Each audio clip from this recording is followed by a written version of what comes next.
আবারও ভাতার থানার পুলিশের তৎপরতায় মানসিক ভারসাম্যহীন এক যুবক ফিরে পেল তার পরিবারকে। পুলিশ সূত্রে জানা যায়, পূর্ব বর্ধমানের ভাতার থানার ওটগ্রাম জঙ্গলমহল এলাকায় বৃহস্পতিবার সন্ধ্যায় ঘোরাফেরা করছিল এই যুবক।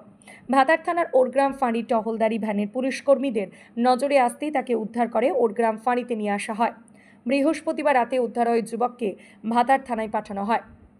ভাতার থানার ওসি শরীফুল শেখ মানসিক ভারসাম্যহীন ওই যুবকের সঙ্গে কথা বলে দুর্গাপুর নামটি জানতে পারেন। এরপরই ওসি বিভিন্ন সূত্র ধরে মানসিক ভারসাম্যহীন ওই যুবকের পরিচয় পান।